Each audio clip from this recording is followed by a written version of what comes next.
page-turners, and welcome back to the channel. I'm Matthew, the man with a hat who reads, and this is Legends and Lattes by Travis Baldree.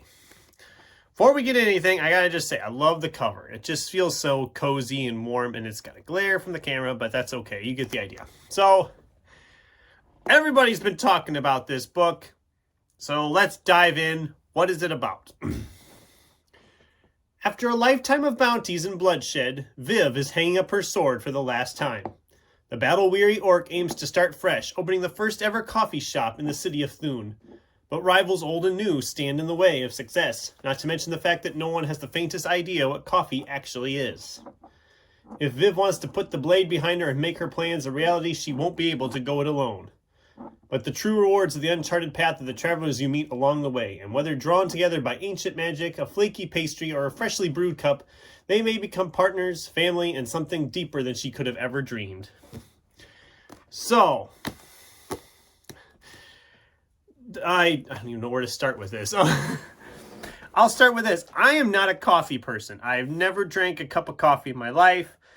I know some people need coffee to function, and that's to each their own. Doesn't matter to me.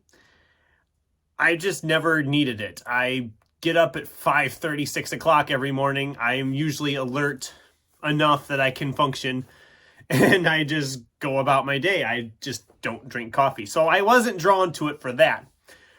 I was drawn to it for the fantasy aspects of it, and just seeing something that's more of the fantastical, but also a little bit more down to earth.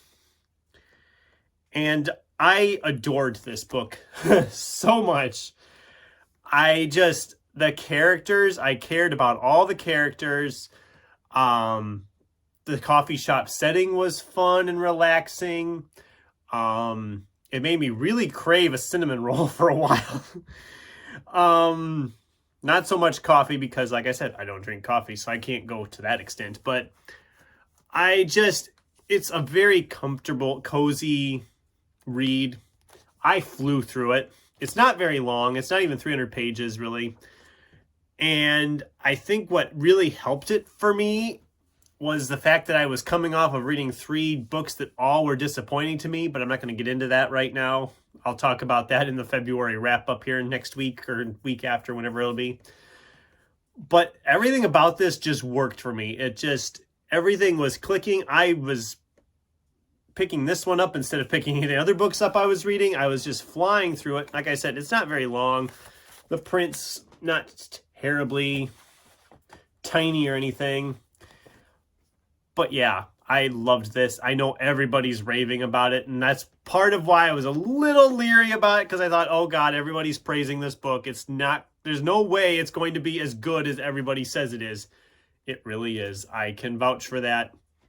If you want something nice and cozy, but with that high fantasy that we all crave, this is for you. If you want just something relaxing and just soothing, again, it's for you. It's for everybody, I think. Or maybe you just want a book about a coffee shop, in which case, you're in luck once again. I hear there is a prequel novel coming. I am excited for a prequel novel. I can't wait. I do want to see a sequel novel eventually, too. And oh my goodness, I was sitting here. Okay, side note, if you read the book, you know what I'm talking about here. There's a character in here. There's a little mouse rat character that's baking all the pastries. And I was always bummed every time I'd look at this book, like, he's not on the cover. Turns out I was wrong. There he is. Anyway, so that's a fun little thing I just noticed. That just shows how much I was paying attention to the outside of the book. I was too busy with my nose in the book. So yes, Legends and Lattes. This was a 5-star for me. I loved this so much. I can't wait to pick up whatever comes next from Mr. Baldree. And yeah, those were my brief thoughts on Legends and Lattes. It's just a nice, cozy book. And this time of year, right now, as I'm filming this, it's like 10 degrees outside with 40-mile-an-hour winds. We just got out of an ice storm. So, yeah, it would have been perfect to read this week instead of last week or the week before, whenever I read it. But whatever, it's done. What did you guys think of Legends and Lattes? Have you read it? Does it sound like something you would enjoy? I would love to hear from you in the comments down below. Thanks for watching, and until next time, keep turning pages.